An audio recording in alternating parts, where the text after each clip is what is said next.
All right, let's do it, Eapen. This is the Cole memo. Folks, if you're tuned in right now, you can either pause the podcast because I'm displaying why the show is called the Cole memo, or you can Google it.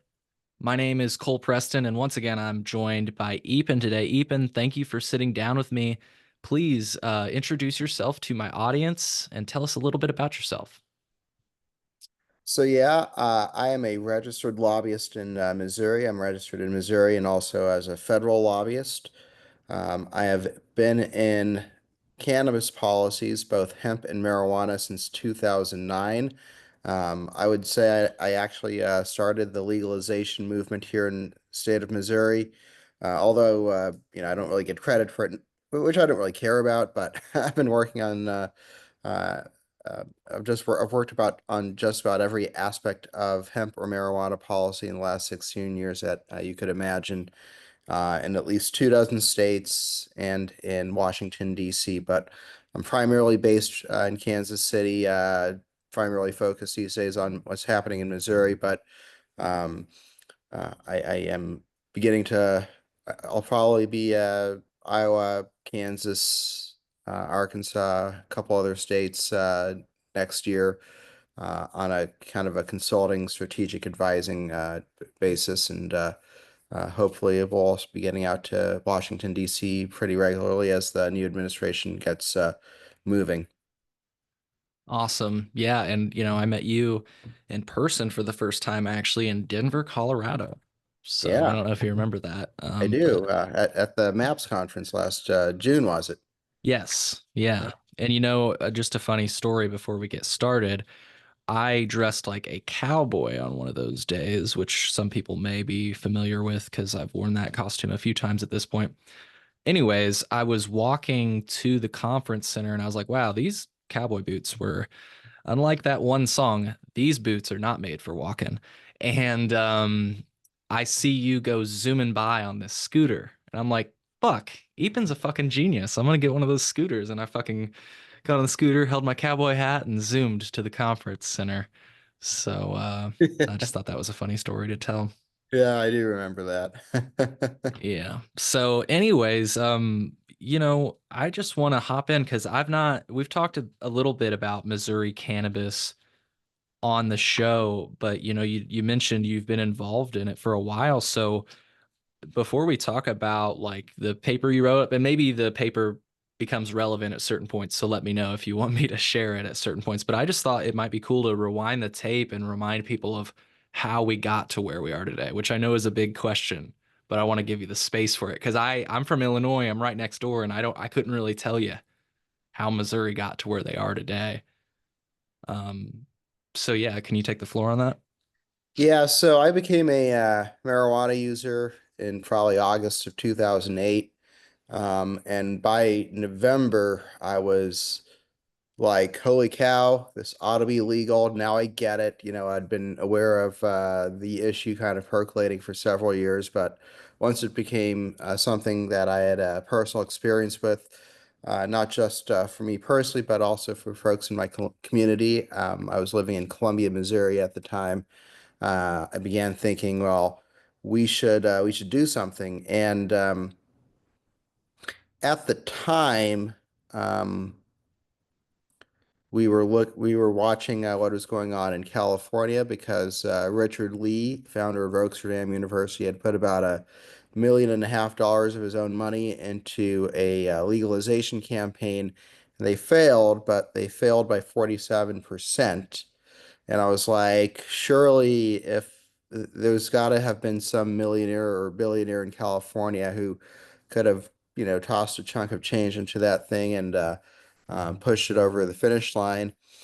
Um, we began mobilizing in my community. In 2010, I want to say there was a SWAT raid in Columbia, Missouri, and the situation was they had an informant who had given information that this guy had gotten 10 pounds, and um, they got a warrant and waited a week to serve the warrant, which I'm going to ask you, Cole, why would law enforcement wait a week after getting a warrant to serve a to go in on a marijuana guy? I don't know. I don't know, honestly.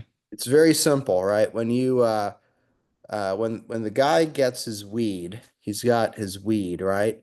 But in a week, he's probably gonna have turned some of that over, and it's much more valuable for a law enforcement agency to find him with cash because they can use civil asset forfeiture to seize the cash and likely create a little extra revenue for their agency, which the civil asset forfeiture issue is something I'm particularly passionate about because it creates in my mind, an unconstitutional way for executive branch agencies to fund themselves out of the normal democratic process of appropriations that we have in the United States of America.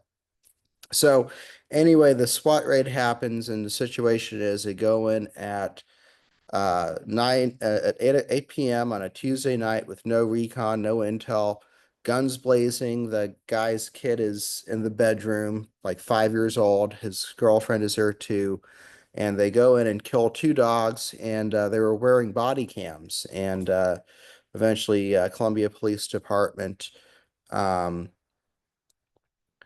turned this into a training video, and then about a few months later, the Columbia Daily Tribune picked up got the video through a sunshine request, and when that video got published, it went viral. It went international. I mean, the Columbia Police was getting like death threats from South Africa. It was a big deal. Apparently, people don't like it when you kill dogs.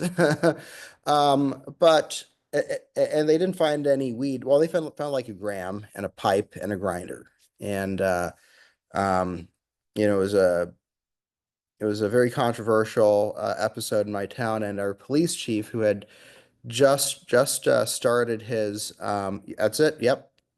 Our police chief had We're just been displaying it on the appointed. screen. I'll have that link in the show notes. Sorry, I just wanted to mention that. You said your police chief. Had just gotten appointed. He was 6 months into the job, and he's like, "What the heck is going on?" And his name was Ken Burton. He was previously, I think, chief in Arlington, Texas. And Chief Burton did something that no one really expected him to do, at least not from my side of things. And he went out into the community. He had dialogue with uh, the residents of Columbia, and he actually started talking about how he didn't think that law enforcement needed to be in the business of marijuana enforcement, which was like revelatory. Um, and I thought, there's something here, right? And then Ed Rosenthal, the guy who wrote the first Grow book, he was a New York Jew who went to San Francisco in I think the 60s and Hmm. found the plant and never left. And known as something of an agitator and a civil rights activist. Well, he showed up in Columbia to uh, I think he came to a city council meeting, and then we did a community meeting with him. Um, and I connected with him. I was like, holy cow, there was really a national interest, national presence on this issue. So I went back to California with him, started getting acquainted with the folks in California. It ended up, when I came back, I said, let's do something. Um, so, then, that led to, one thing led to another. Eventually, we were trying to do a ballot initiative. Um, and we failed at the first ballot initiative, but we had we made a good effort, collected like 80,000 signatures or something. And then in 2013, 2014 is really when things start getting moving. Some lobbyists come into the picture. There's legislation being proposed in the Missouri House of Representatives. There's in 2014, State Senator Eric Schmidt passed our first cannabis reform, which was a bill to have legal access for CBD. And he passed that bill in 30 days, which was extraordinary. Never seen anything like it in my life. Actually, that's not true. 28 days. And you may know Eric Schmidt's name because he's now a United States Senator and very close with the president-elect Donald Trump. Um, anyway, but this link I sent you with my 115-page paper really kind of uh, you know, summarizes the history, kind of starting around that point. I got all the receipts. Starting in 2014. Yeah, or at least the meat of the, uh, you know, I actually see that now from your cover. It does say the struggle to control medical marijuana licenses and market share in Missouri has been hotly contested since at least 2014.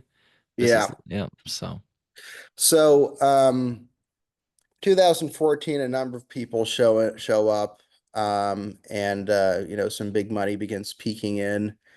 Um, and I found a major donor in Columbia, Missouri. I think it was the first six-figure donor we found. And suddenly, my views on free market licensing aren't being taken so well within the campaign. And uh, there's a gentleman, his name's Travis Maurer. He was also he was a mar now he was a marijuana felon from Missouri who had moved to Oregon and um, was kind of in the black market side of things as well. We had connected, and Travis shows up and starts making promises of lots and lots of money. And he starts having meetings with a lot of folks around Missouri, and pretty quickly I realize none of these people want a true free market for legal marijuana. They want to restrict the number of licenses. They're really here to control the market. So despite at that point, 6 years, 5, 6 years of work I'd put in and the central role I'd kind of played in organizing the community, I found myself on the outside of the campaign I'd helped start. Um, and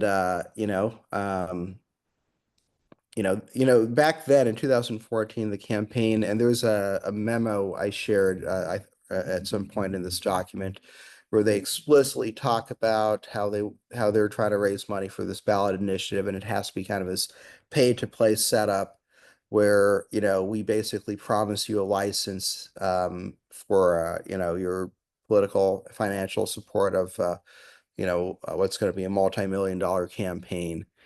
Um, Um, so it was, which to me felt very corrupt. I didn't like it.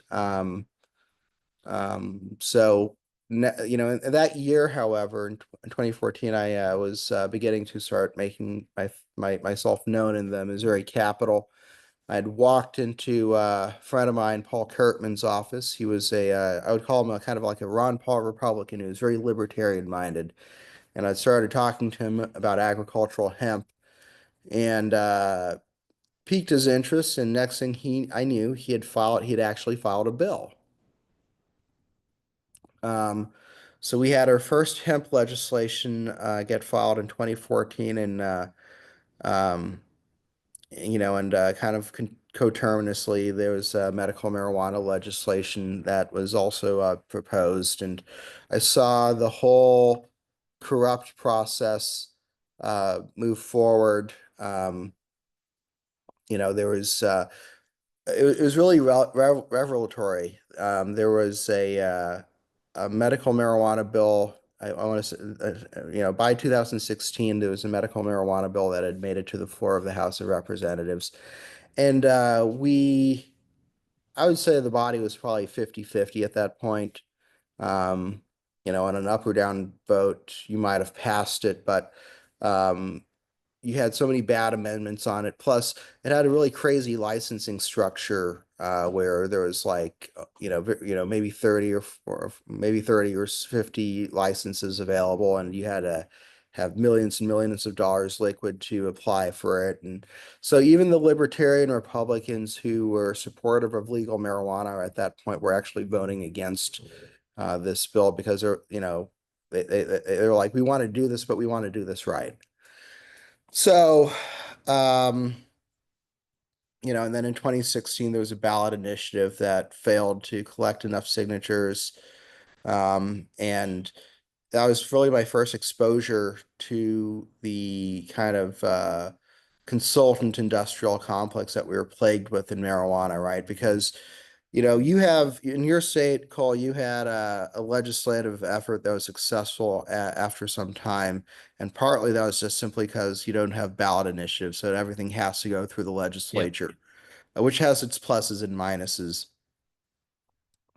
Um, but at some point you have consultants, licensing consultants who go around saying, oh, we worked with the right lobbyists, or we wrote the licensing part of this bill or this ballot initiative. So we know how to get you your license. So, spend a lot of money with us and give money to this campaign. And, when we pass this bill or pass this ballot initiative, we can secure your license and you're going to have to pay us more money, of course. But, the first people in legal marijuana who make money are the licensing consultants who go around saying, we wrote this bill and we know how to, you know, run the table and the licensing. Hmm. Um, we had a ballot failure in 2016.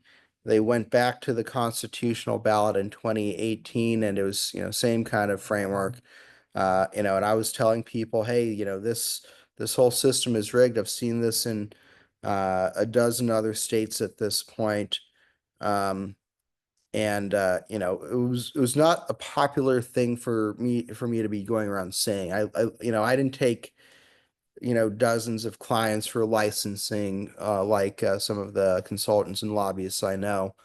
There were people. I estimate that when we passed medical marijuana in the state of Missouri in 2018, in 2019, Missourians spent 13 to 15 million dollars in application fees to the state, and somewhere between 25 and 30 million on consultants, attorneys, accountants, and lobbyists to secure their licenses. We had 2,353 license applications for all categories of license, everything from labs to transportation to dispensaries. Roughly 85% of those people got rejected in a very controversial process where I'm sure you've heard this all over the state, but you put in 5 dispensary applications. They're all identical except for the address. And this one gets a 7, and that one gets an 8, and this one gets a 5, and that one gets a 10.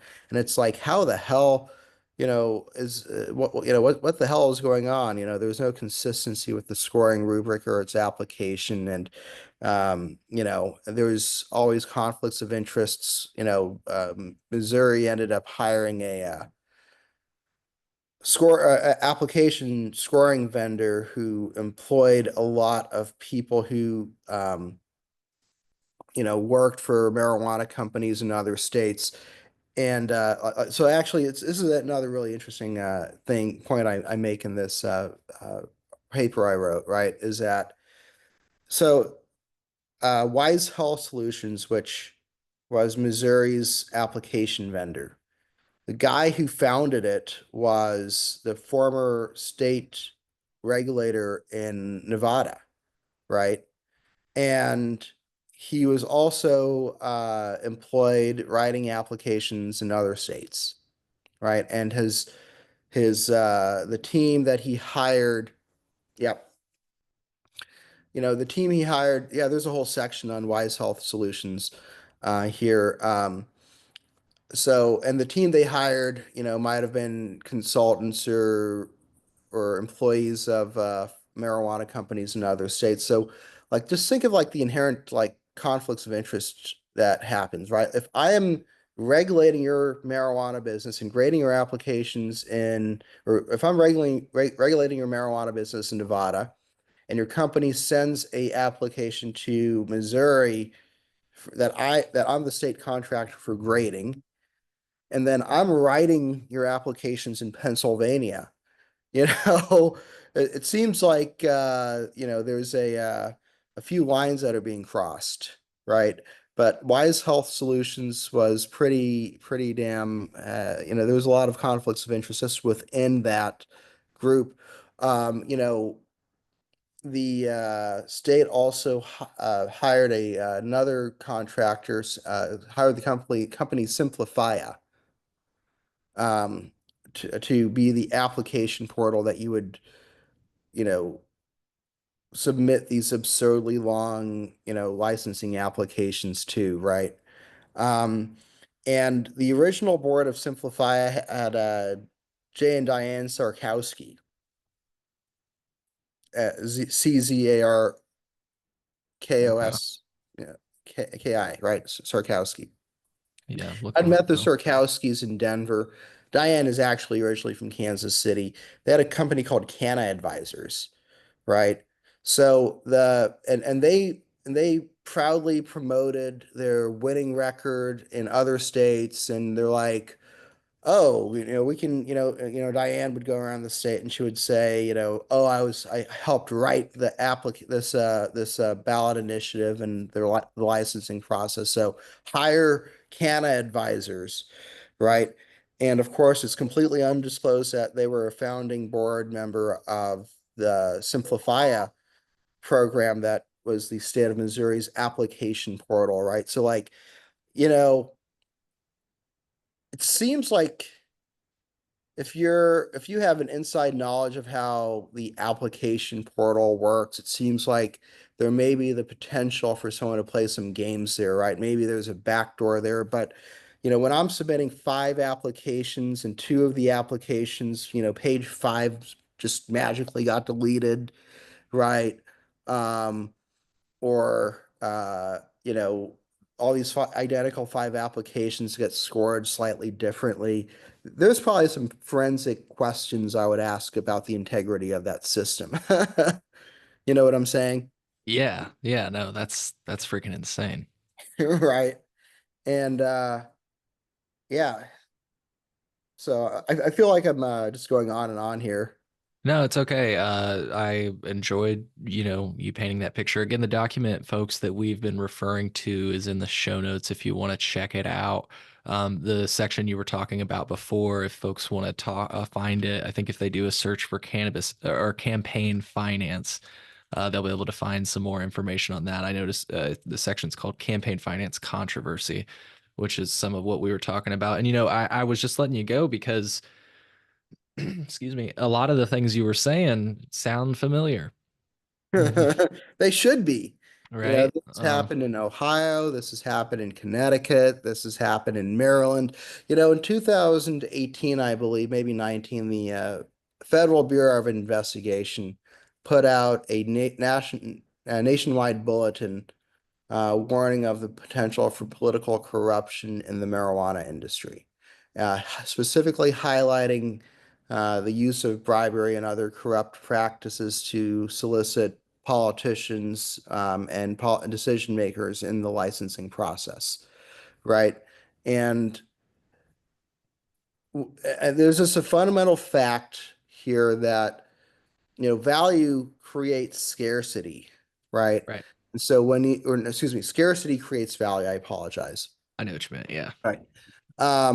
So when you have a resource that is restricted and is artificially valuable because of its restrictions, like a license to do business, Hmm. right? You know, unscrupulous actors will often find a way to game the system that might, and I'll highlight, there's a lot of corruption that we see in our country today is legal corruption. And in a sense, all human politics are corrupt in some way. The key is often just having the transparency to identify conflicts of interest and who's writing campaign checks, right? And other ways to make transparent the ways in which power can be, legally influenced, right? But there's also the illegal prospect of influence, right? The bribes under the table, um, the things of value there that are proffered, quietly and through networks to make sure that this decision maker does what, is necessary. Right.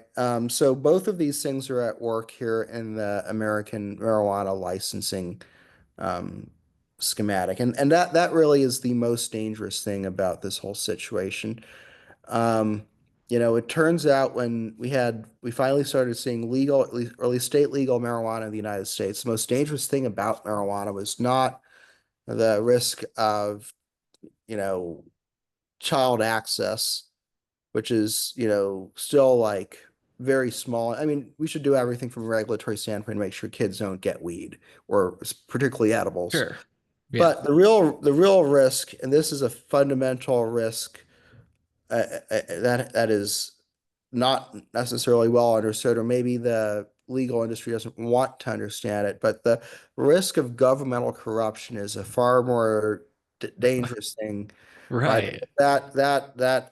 That is a assault on the very fabric of our constitutional republic, right? And that is what long-term degrades faith and capacity in government, undermines the constitutional liberties that we value this country for. Um, you know, so the governmental corruption here needs to, at some level, be addressed. I hope people wake up to that one day. Yeah. I couldn't have said it better. To kind of reiterate what you were saying, like you say, scarcity drives value, and by artificially limiting the licenses, or by limiting the licenses rather, the value of both the products and the licenses artificially inflates, which of course creates a high cost exclusive market. And to make it's like the icing on the cake, these limitations, for lack of better words, beget or fuel corruption. And something that I talk about, not only does it fuel corruption, but oftentimes the answer to if you don't have a license is still the criminal law. So it also continues the criminalization of cannabis, which not only does it, like you say, undermine our trust in our own institutions, but it undermines our own policy goals. By Yep. our policy goal was to end this cycle of criminalization, but it's like, you You know, probably the go the ahead. 2022 ballot initiative that MoCan Trade, the Marijuana Trade Association here in Missouri, funded, and I should point out, Green Day Farms probably put in 40 to 50% of that funding for that. It was like somewhere between eight and $10 million spent on that ballot initiative. But they actually created a constitutional marijuana misdemeanor penalty for possessing more than 3 ounces. And we still have statutory felony charges on the books here in Missouri for possession or distribution. And did I hear you correctly that they did that in 2022, 2 years after you Yep. guys legalized it? Well, the recreational ballot initiative got passed by the voters in 2022. Oh, Our medical okay. marijuana ballot initiative got passed in 2019, 2018, sorry. Gotcha. I got my timelines a little mixed up. So you're saying that when you legalized adult use, that's when they created this Not crime. real, it's not real legalization. Right. So for listeners, thank you. Because for viewers, they saw me do the air quotes. I said Right. legalized, but thank you. Yeah, I wouldn't call it legalization. I think we would both agree that it's more accurate to maybe just call it taxation and regulation. Yeah. Um, you know, I wanted to ask you a question, just to keep us moving here. Why does the cannabis industry reject the concept of free market enterprise? So, I think this probably goes back to Denver and Seattle in 2012. You know, um, like, look, so I know a lot of trust fund babies, right? They got born with a silver spoon, they have trust funds, they have a lot of, disposable cash. They've never really had to work in their lives, or even if they have, but they're usually, they usually run around looking for, hey, how can I 100x my investment, right? And so for a long time,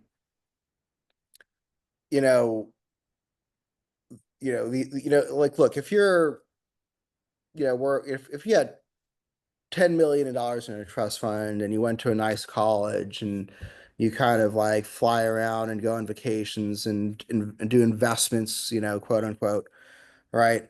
Well, if you have a private jet, one day you start thinking, well, I'm going to California and I can just walk up to my private jet with a duffel bag of something, and the next thing I know I'm back in St. Louis, right? So a lot of a lot of people in that who kind of fit that description or live in that world, maybe 10 years ago, were probably hustling some pounds, right? And I'm not going to judge them for it, but when you have that mentality and never have really had to work for anything in your life, and you see, oh, Colorado is legalizing marijuana, and so I don't have to kind of take this risk and put my capital at risk. I can do this legally someplace.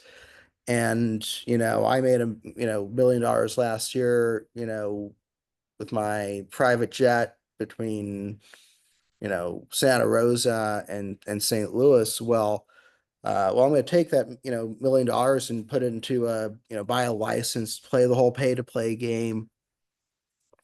And so, like, so much of this industry is really just like trust fund kids who have that mentality, right? How can I 100x my investment and have no idea how to run a business or what real work is really like.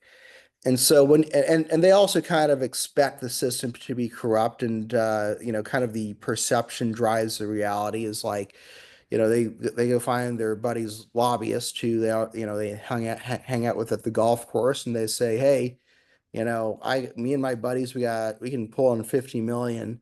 How do we get this license? And suddenly, you know, um, things start happening, and they don't start happening in ways that benefit the people, right? They start happening in ways that benefit that guy and his money.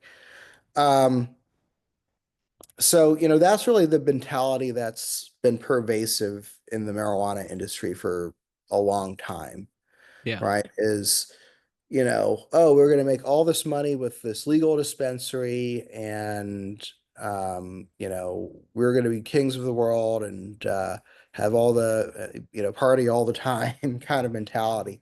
And you see this a lot in you still see this, things have kind of like calmed down in some senses, because now you have legitimate industry and a lot more scrutiny of the industry, and a lot more legitimate money coming in. But 5, 6 years ago, it really was, a lot of trust fund babies, talking to mostly liberal political consultants and lobbyists who are like, well, we're just going to run this ballot initiative, set up this licensing framework that and our lobbyist is the governor's best friend. So you're going to get your lobbyist, you put on 100,000 on this campaign, and then, 5,000 a month to this lobbyist, and 200,000 to this consultant. And, you know, you know, the wheels start turning that way. Yeah. Yeah, well, hey, I'll get us back to Missouri because I want to like talk about how things are today Yeah. and just kind of get a general sense of that. But I just wanted to put some, not to use this phrase twice, but icing on the cake on this conversation. I thought this was a really interesting point that was made on the Dime podcast. Shout out to the Dime podcast. I met the hosts at Benzinga in Chicago. I met Brian actually last year, but I met Brian and Kellen this year, and they're both just always a pleasure. Brian's always a pleasure to meet, and I met Kellen for the first time this year. Really nice. Both of them are very nice. Let's watch the clip. It's kind of obvious when you look around the world, right? Like the Soviet Union failed, right? You know, like we've seen over and over again that economies are too complicated to be micromanaged by governments, right?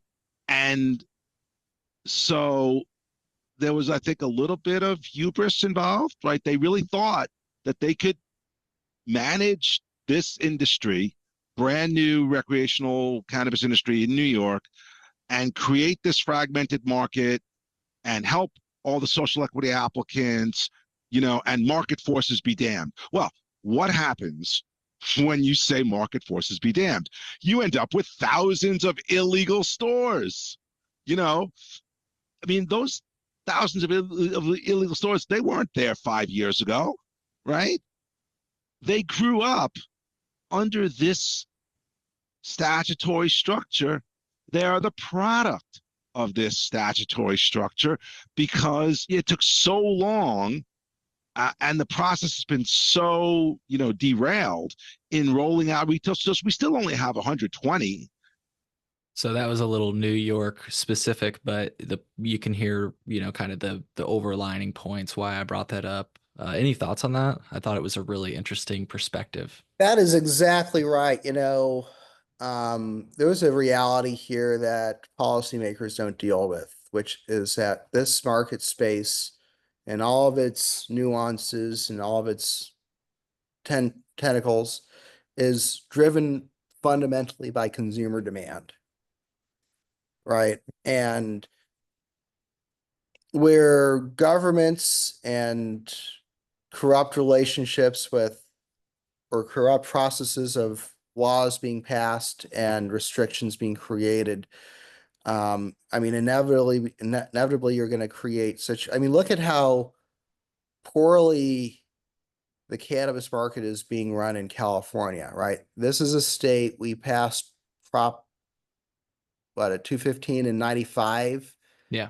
with the legends like Dennis Perot and Ed Rosenthal and Dr. Murakami and so many really legendary freedom fighters. And in 2024, we have Gavin Newsom, who's trying to crack down on federally legal hemp products. And, the growers in the Emerald Triangle are either bankrupt in the state legal corrupt system that was created by Drug Policy Alliance and they're the consultants behind that ballot initiative.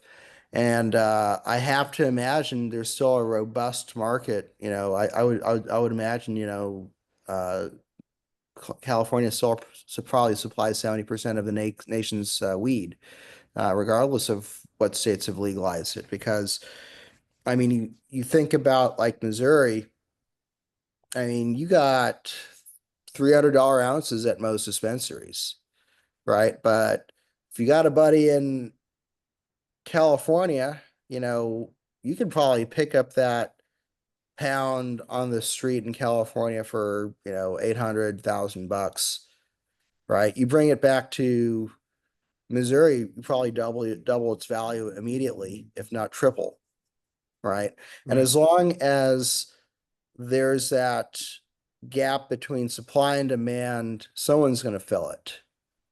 And that's just the reality, right? So the goal of legalization ostensibly has been to get rid of the black market, but the idea of licensing restrictions and not just licensing restrictions, but also regulatory barriers has kept the price so high that you have a persistent, black or gray market presence in every state in the union. Yeah. And, And I, not, oh, go ahead. Sorry. I just wanted to speak to that a little bit. Like it's not just the market restrictions in Missouri, it's the fact that it is more expensive to stand up a grow or a dispensary in the state of Missouri than it is to stand up a pharmaceutical factory.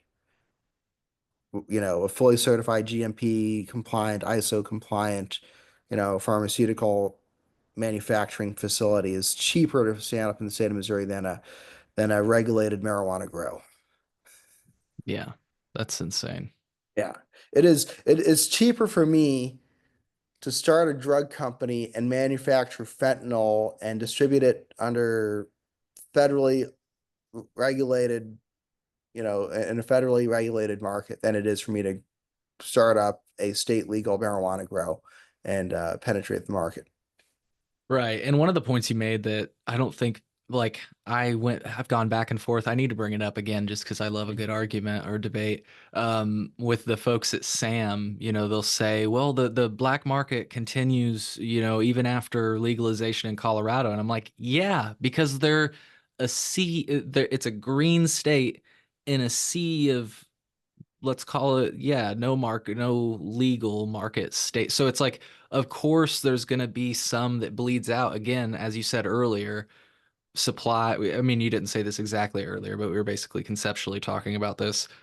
Demand and supply, they go hand in hand, and there's always been a demand for cannabis. So of course, if there's let's call it a convenient location nearby that you can just go in with an ID, you're gonna take, like, I used to do that. I used to take a bunch home. I didn't sell it, but I'd go there and take a bunch home, because Yeah. like I couldn't, it was sometimes challenging in my home state, so they were supplying the demand I needed. So, and it's Yep. like I don't know how prohibitionists don't see that. It's like if you just legalize it everywhere, or let's say decriminalize it everywhere, because that's really my priority, you'll see those issues solve themselves, I would Right. say. So, well, hey, just to get us back on Missouri to sort of like round this out, what's it like nowadays? Because I've heard, it's weird from my perspective. I remember I had somebody come on my show, Lasley from Illinois News Joint, obligatory shout out there. And he told us how we could get our medical cards in Missouri, which I thought was kind of cool at the time. And at the time, keywords at the time, the prices were cheaper than Illinois. So some people would, if Michigan was too far of a drive, most people in Illinois go to Michigan. But if Michigan was too far of a drive, if you're from Southern Illinois or Western Illinois, you might be tempted to go to Missouri. And some people were, and they were pleasantly surprised to see lower prices for a bit.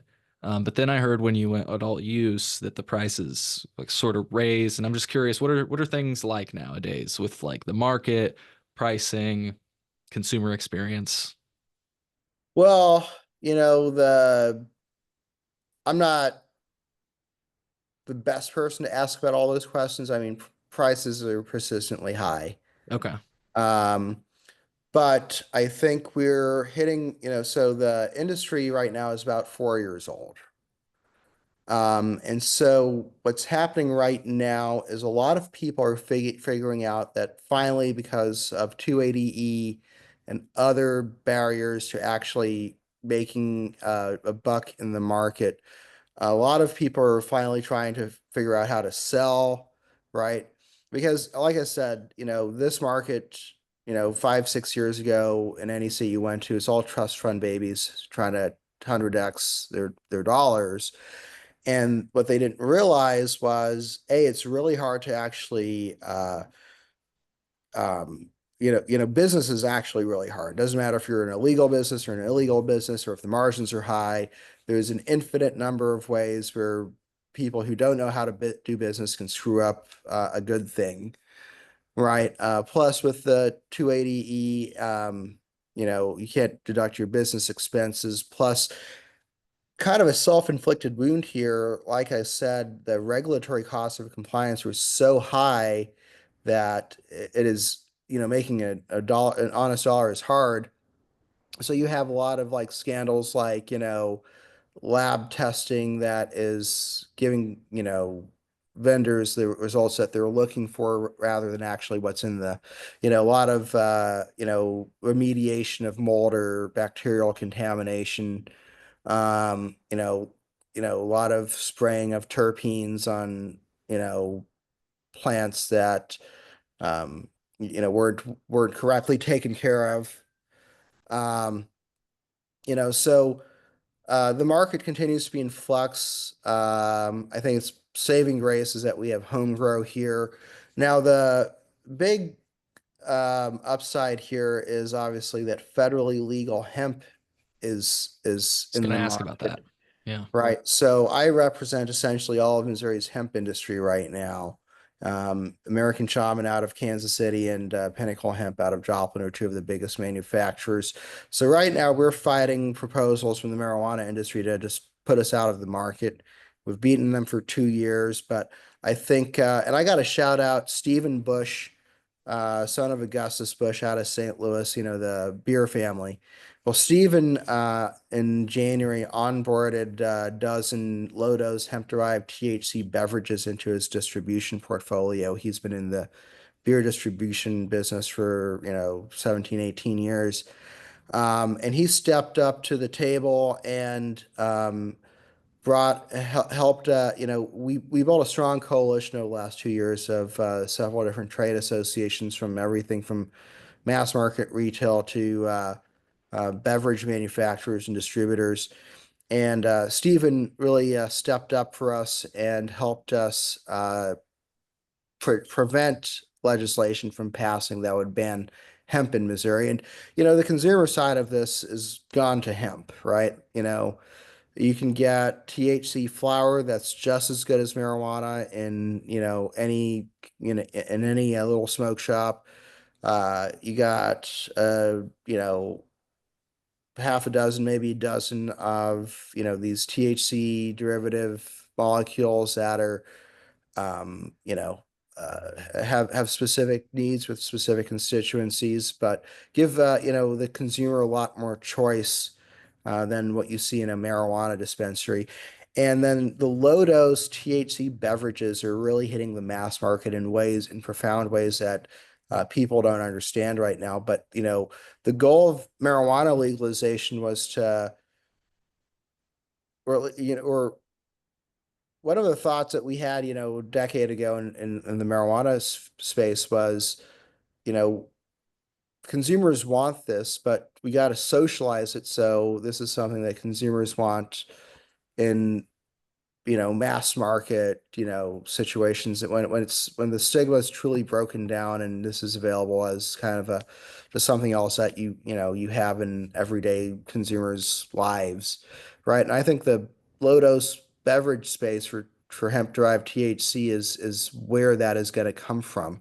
And so I think that's the most positive single development that we've seen in cannabis policy in the last decade is, and there are some people who have problems with various aspects of the three-tier alcohol beverage distribution system, but largely speaking, it's a system that works. It's a system that understands, and if that's the compromise we have to get to for, um, getting a THC product in every gas station and liquor store and grocery store in the United States, I can't feel too bad about it. Plus, it's creating a wave of innovation. You have literally hundreds of beverage startups that are targeting, very specific demographics to, the broad consumer base. These low dose THC beverages, I know companies that their exclusive focus is on your soccer moms, your 40-year-old women who have children, might be divorced, but, don't want to be hungover, you know, the day after they hang out with their, friends at the bar. Um, so again, like I said, everything that is happening in cannabis is fundamentally driven by consumer demand. And um, where markets are restricted here, they may emerge over here in it's kind of like, equal and opposite reaction kind of thing, right? Well, the traditional marijuana space has really screwed the consumer and screwed the entrepreneur. Um, but I'm very optimistic that hemp is turning a corner. We're winning political battles. Under the Trump administration, we hope to see the FDA finally stand up a sensible regulatory posture on cannabinoids. We hope that they say, okay, we're going to regulate these molecules just like we do any dietary supplement, you know, um, and that makes me really optimistic as, winning some of those battles over the next 4 years.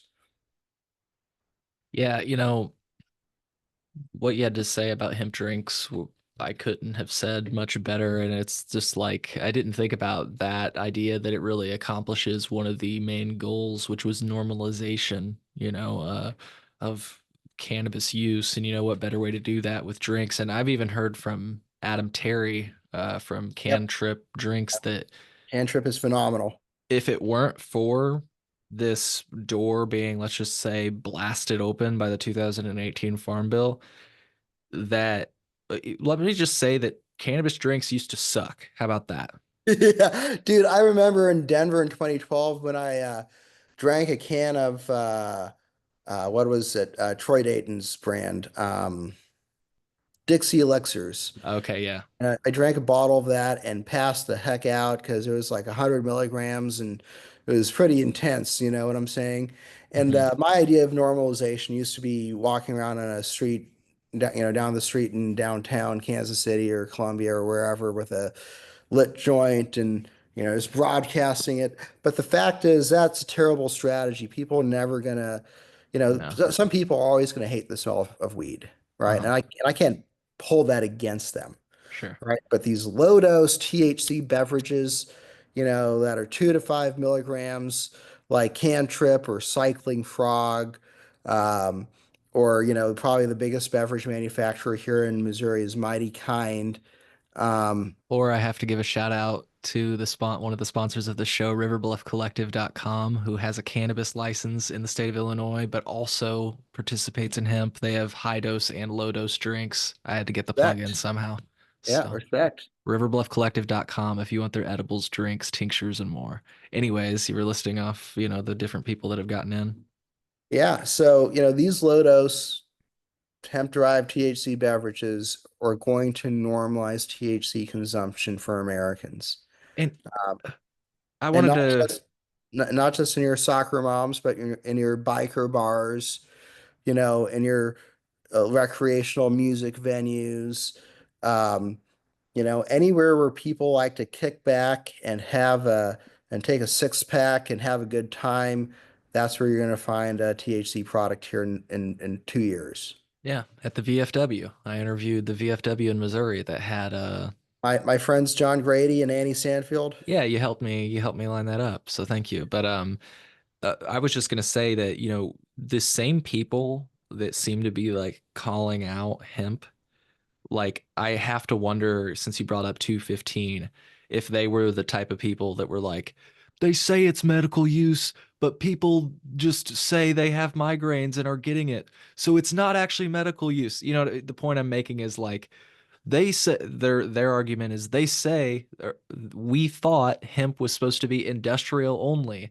This is not the Right. intent of the law, right? So that I would expect those people, for sake of consistency, if you want to talk about the intent of the law, they would have been really upset about 215 back in the day. And my point is, just to round that out, in case that was a little bit too on the nose, tr people have, I think even Dennis Perone, maybe I'm getting people's names mixed up, but somebody in the Prop 215 days said, look, we'd be remiss if we didn't acknowledge that medical cannabis was the Trojan horse for adult use cannabis. And I think we'd be remiss right now if we didn't acknowledge that hemp is the Trojan horse for descheduled cannabis.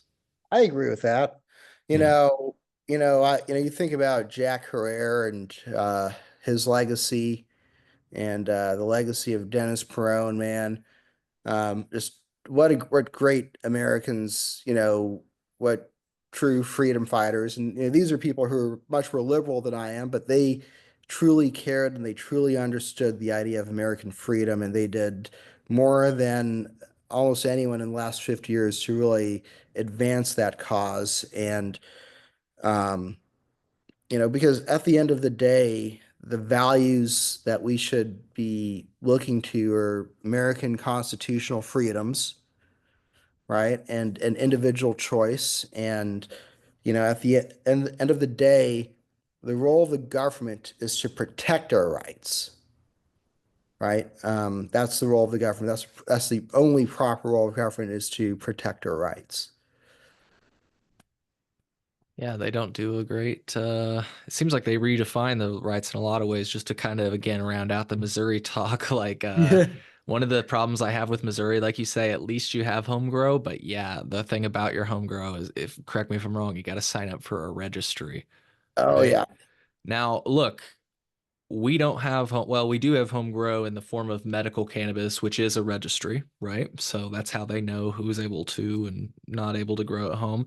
And in fact, if our home grow wouldn't have been gutted from by the concerns of law enforcement and licensed cultivators, according to the reporting by the Chicago Tribune, we would have also had a registry. So it's not like our home grow would have been any better than yours. But I think it's kind of whack. You got to register to home grow. It's like, what are you talking about? What are we Right, talking about here? right. I Well, don't. you know, we I probably got a million different things we could spend another hour on. Oh, absolutely. And we should do it again, but I'll maybe we'll put a cap on it by saying that you said the government is supposed to protect our rights. There's also this really candidly, I'm just going to say conservative, I think, line of thought that says, the government takes your rights and sells them back to you. And I think that's what they're doing here, right? Yeah, yeah, yeah. You So know, it we should do sometime an hour sometime, maybe in a month or two, on my thoughts on conservative channels for marijuana freedom advocacy. I'd love to. I'd Yeah. love to. Cool. Well, or even or or law enforcement, or there's a dozen topics of. I mean, this is been my life for 16 years, so I got a lot of thoughts I'd like to put out there one day. yeah. Any final words for the audience before we go? Well, I've been working in Missouri for 16 years, and shit still ain't right, but I have to believe that we'll get there, hopefully within my lifetime. Maybe if we get lucky in the next 2 to 4 years. I'm just grateful to all the great Americans, people like my colleague, former state representative Ron Hicks, who you got to talk to at some point, Tim Gillio, who created a massive grassroots army. He's a Facebook group called the Missouri Marijuana Legalization Movement with like 65,000 people in it. There's just so many ordinary people who I've worked with over the years to stand up for their rights, and it's been really an honor to just um, be part of the process of helping them get their voice heard in government. And I'm very, despite the fact that I didn't make millions of dollars selling out to Good Day Farms and the corrupt companies and people affiliated with MoCan Trade. I'm incredibly satisfied personally and professionally, and I'm so uh, yeah. Yeah. Well, thank you for what you do. Seriously, I appreciate your time. And yeah, I look forward to the next time I chat. Quick question before you go. Am I correct? I had this noted. Did you say Steve Bush is in like the Anheuser-Busch? Like, Yes. wow. So they're in hemp, or they're going to be doing hemp, or what? He's been distributing hemp-derived Aldenine beverages since I think January. And Hmm.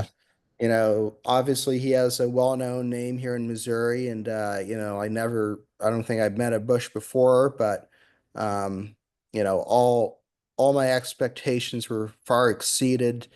He's truly a gentleman and a man of character and integrity. And um, he's done some really profound and meaningful work to advance the cause of ensuring that this category remains open and remains free and regulated appropriately, of course. But he's one of the many people I'm just really, really grateful for their presence and their advocacy. So. Yeah, I think you got to have, if you want this industry, a beverage industry to continue, that you need the people that make beverages probably to help you out. So, But you he know, was just the right guy at the right time. right.